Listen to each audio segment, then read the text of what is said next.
समाज का हक लूट लिया गया, क्या कर रहा था तू, काहे का मंत्री था तू?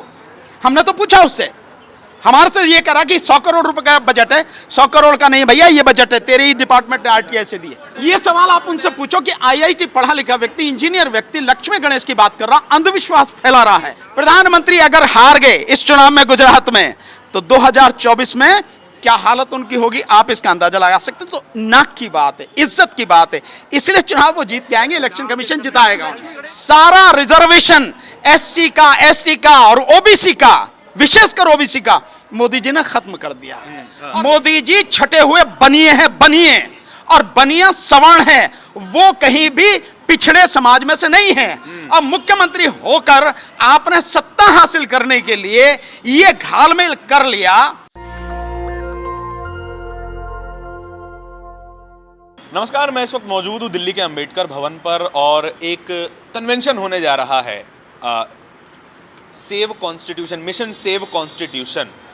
आज जो देश में स्थिति बनी हुई है, बड़ी बातें कही जाती हैं कि इस देश का संविधान जो है खतरे में है या फिर उसे सही से लागू नहीं किया जा रहा है। बार बार हम कहते हैं कि जब भी संविधान जिस भी दिन सही से लागू हो जाएगा तो हमें कभी भी कोई लड़ाइयाँ लड़ने की ज़रूरत नहीं पड़ेगी। हमारे लिए काफ़ी है संविधान, जितना भी उसमें लिखा हुआ है शब्दशः अगर वो इम्प्लीमेंट हो जाए तो इस देश में कोई भी वंचित नहीं रहेगा। सर, ऐसी क्या ज़रूरत पड़ गई आज कि आपको संविधान बचाने की बात करनी पड़ रही है? देखिए, संविधान बचाना इसलिए ज़रूरी है कि वर्तमान सरकार, या यूँ कहें कि वर्तमान सरकारें, चाहे केंद्र की सरकार हो चाहे भिन्न भिन्न राज्यों की सरकारें हों, हालांकि पहले भी ऐसा होता रहा है, लेकिन अब बिल्कुल खुले तौर पर हो रहा है कि संविधान को खत्म करने का काम हो रहा है और संविधान के विरोध में काम हो रहा है। जैसे आप अगर बीजेपी की बात देखें तो बीजेपी जितना भी काम कर रही है, या आप व्यक्तिगत रूप से कहें तो मोदी जी जो काम कर रहे हैं, मोदी जी आपको जहां भी दिखाई देंगे वो धर्म के मामले में टल्ली बजाते हुए दिखाई देंगे। आपको देखें ना, जगह जगह जा रहे हैं और उसका बाकायदा प्रचार किया जा रहा है। उस प्रचार पर टैक्स पेयर जो है इस देश का, उसका पैसा खर्च किया जा रहा है। और प्रचार क्या है? एक धर्म विशेष का वो प्रचार कर रहे हैं। मोदी जी का अपना कोई भी धर्म हो सकता है और देश के संविधान के माध्यम से हर एक को अपना धर्म जो पालन करने का अधिकार है, लेकिन मोदी जी एक व्यक्ति नहीं है।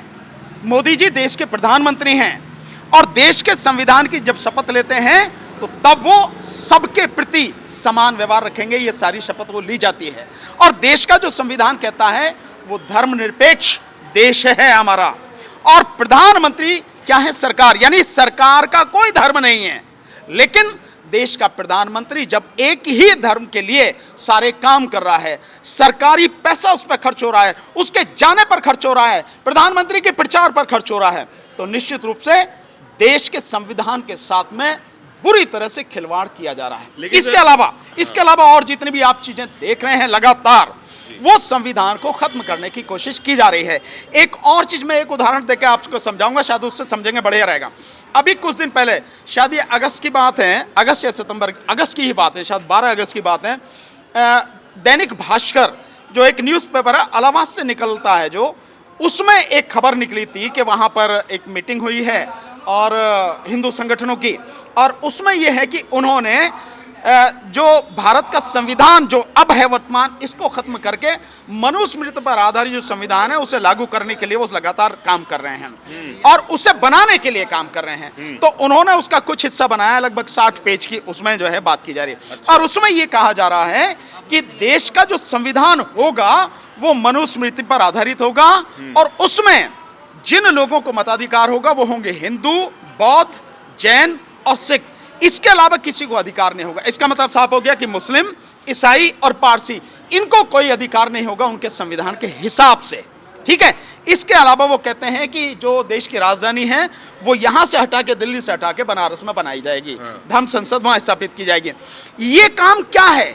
देश में एक संविधान है, उस संविधान के हिसाब से जो है केंद्र सरकार चुनी गई, जो राज्य सरकार है वो चुनी गई, और उन सब के होते हुए एक संविधान मनुस्मृति पर आधारित, जो मनुस्मृति ऐसा दस्तावेज है जिससे ज्यादा कोई घटिया दस्तावेज और ऊंच नीच पर आधारित दस्तावेज इस धरती पर कोई नहीं, कम से कम इस देश में तो नहीं है जैसा मनुस्मृति है। उस सब के होते हुए उनमें से किसी के खिलाफ कोई कार्रवाई की गई? एक भी व्यक्ति के के खिलाफ कोई कार्रवाई नहीं की गई। किसी के खिलाफ भी कोई कार्रवाई, एफआईआर होती, गिरफ्तार किया जाता। ये क्या देशद्रोह नहीं है कि देश में एक संविधान है और दूसरा संविधान बनाने की बात कर रहे हैं, और उसके लिए बाकायदा कह रहे हैं कि 2023 में वहां पे बनारस में बाकायदा एक और संसद बुलाई जाएगी और उसमें तब तक 200 पेज वो तैयार कर लेंगे उस संविधान का और उन पर बाकायदा चर्चा होगी। और उस संविधान को बनाने के लिए कुछ आईएएस लोग हैं, कुछ जजेस लोग हैं, रिटायर आईपीएस वगैरह, इस तरह के लोग उस पर काम कर रहे हैं, लेकिन किसी के खिलाफ कोई कार्रवाई नहीं है। और जितने भी काम आप देख रहे हैं, मोदी जी जो भी कह रहे हैं, बिल्कुल उस तरह से करते नहीं है। सरकार जो मोदी जी की सरकार है, और विशेष रूप से मोदी जी कहें, जनता के सामने जो कुछ बोलते हैं झूठ बोलते हैं, गुमराह करते हैं, धोखा दे रहे हैं और सिर्फ अपने मजे के लिए, मस्ती के लिए काम कर रहे हैं। मोदी जी खुद पिछड़े समाज से आते हैं और आप उन पे मनुवादी होने का इल्जाम लगा ये आपको मूर्ख बनाने के लिए मोदी जी ने ये फैलाया गया है। मोदी जी छटे हुए बनिए हैं, बनिए, और बनिया सवर्ण है, वो कहीं भी पिछड़े समाज में से नहीं है।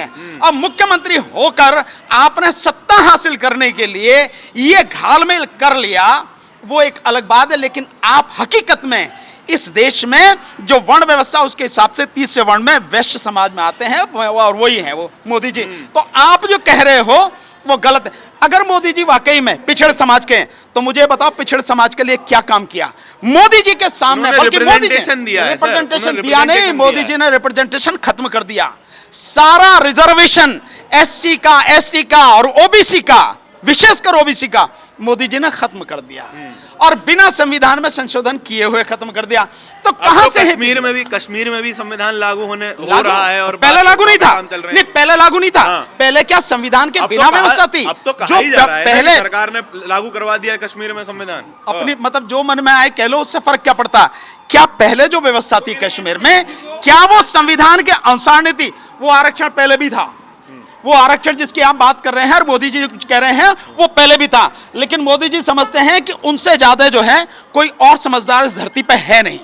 वो सारी व्यवस्थाएं पहले भी लागू थी, कहने के लिए आज भी लागू हैं, अब आप उसको रिपीट करते हो। तो मोदी जी का तो पता काम क्या है, जो मैं बता रहा हूं ना कि अहमदाबाद में जो मेट्रो रेल का उद्घाटन किया ना, एक ही रेल का 2 बार फीता काट दिया। तो ये काम करते हैं मोदी जी। तो जो चीज लागू है उसी को बाद में कह देता कि मैंने लागू करी। उनसे पहले तो इस देश में कुछ था ही नहीं, ना इससे पहले इंफ्रास्ट्रक्चर था, ना इस देश में जो है मतलब कोई और सारी चीजें थी। सब कुछ उनके आने के बाद ही हुआ है। सर, गुजरात में जो है बार बार बातें ये हो रही है कि दोबारा जो है बीजेपी की सरकार बनने वाली है और अरविंद केजरीवाल भी बीजेपी के फुटस्टेप्स पे चल रहे हैं। उस दोनों चीज को कैसे देख रहे हैं कि कोई ऑपोजिशन है भी इस देश में कि नहीं है, कि सब एक ही जैसे हो गए? नहीं, अपोजिशन है, लेकिन अपोजिशन को जिस तरह से काम करना चाहिए, जितने स्ट्रांगली सड़क पर आकर लड़ना चाहिए, उस बात की कमी है। और दूसरी बात यह है कि जिस तरह से उसकी लड़ाई मगर है भी, उसका जो प्रचार होना चाहिए वो प्रचार नहीं हो रहा, क्योंकि सो कॉल्ड जो मीडिया है वो पूरी तरह से अपने आप को साष्टांग करके, दंडवत करके मोदी जी के चरणों का चुंबन कर रहा है। उनके कब्जे में है जो भी कुछ है। सो अगर कहीं है भी विपक्ष की आवाज, वो उठाई नहीं जाती आवाज, दिखाई नहीं जाती आवाज। किसान आंदोलन को किसने दिखाया था? मीडिया ने दिखाया, आपने दिखाया। आप नहीं होते तो उसकी भी आवाज नहीं होती। अभी बहुत बड़ी यात्रा चल रही है और बड़ी भीड़ लगातार उसमें हो रही है। जो राहुल गांधी जो भारत जोड़ो यात्रा कर रहे हैं, उसमें लगातार कितना दिखा रहा मीडिया? कहीं दिखाता है आपको मीडिया? अगर एनडीटीवी दिखा दे या आप लोग दिखा दें तो दिखा दें, अन्यथा मीडिया नहीं दिखा रहा। तो ये जो मीडिया के कारनामे हैं, जिसकी वजह से चीजें अगर विपक्ष की हैं भी तो सामने नहीं आ रही हैं, ये उसकी वजह से है। अन्यथा लड़ाई लगातार जारी है, लोग अपने स्तर पर लड़ रहे हैं। सर, कांग्रेस ने जो सब किया था उसी का एडवांस वर्जन ही तो बीजेपी कर रही है। वो भी संस्थाओं का इस्तेमाल करते थे, हालांकि वो सिर्फ जो है वो पिछड़ी जातियों के नेताओं के ऊपर करते थे, सवर्णों के ऊपर नहीं करते थे।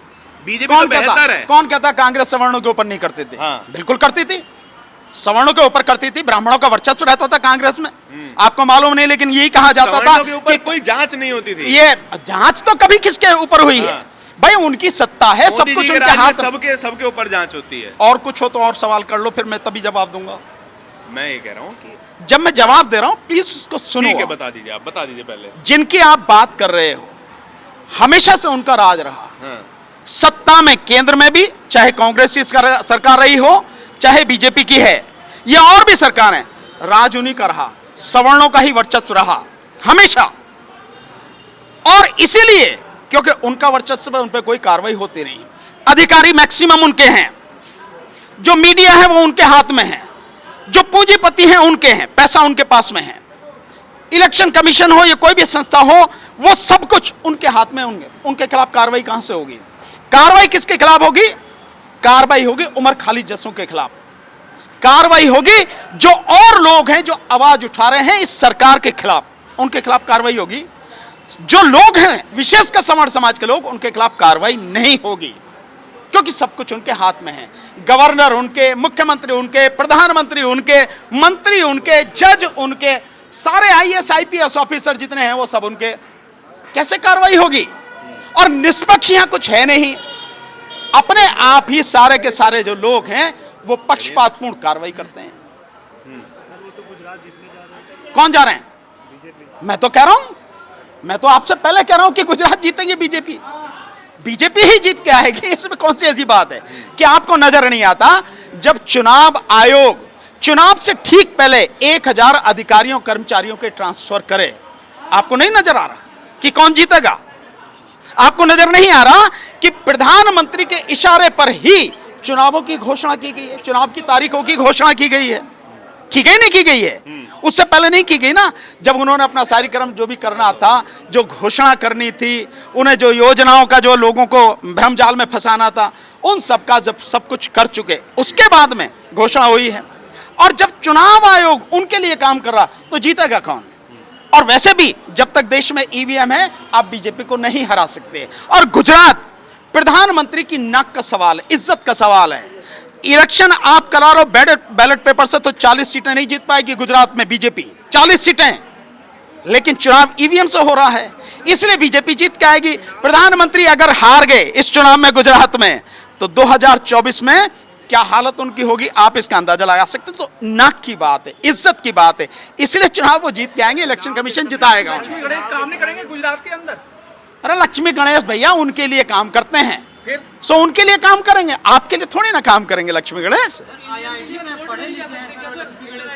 ये सवाल आप उनसे पूछो कि आईआईटी पढ़ा लिखा व्यक्ति, इंजीनियर व्यक्ति लक्ष्मी गणेश की बात कर रहा, अंधविश्वास फैला रहा है, तो काहे को बाबा साहब का फोटो लगा रखा पीछे? लेकिन सर, काहे को जो भगत सिंह जी का फोटो लगा रखा, उन्हें हटाए, लेकिन सर फिर गणेश लक्ष्मी की बात करें। और गणेश लक्ष्मी की बात करके उसने बता दिया कि भैया अंदर से वो कमीज और पैंट के अंदर से कच्छाधारी ही है, वो आरएसएस का ही आदमी है। मैं तो बहुत पहले से कह रहा हूं इस बात को। आम आदमी का है, आम आदमी ने क्या क्या कहा? आम आदमी बड़े मजे से बैठ के अंगूर खाता है और तुम्हें गूंठा दिखाता है। ईमानदार और कट्टर ईमानदार लोग हैं। बिल्कुल, जैसे आरएसएस के और बीजेपी के सारे लोग जो हैं ना ईमानदार, वैसे ही ईमानदार है। उसकी ईमानदारी का जो है नमूना ये है, उससे पूछो कि पिछले 5 साल जो पहले उसका टर्न रहा, उन 5 साल में 20,000 करोड़ रुपए, 20,000 करोड़ मैं कोट कर रहा हूं, ये 20,000 करोड़ रुपए, ये आरटीआई से इंफॉर्मेशन है, उसके केजरीवाल सरकार के माध्यम से ही, उसी के डिपार्टमेंट से 20,000 करोड़ रुपए एससी सब प्लान का, कंपोनेंट प्लान का खा गया।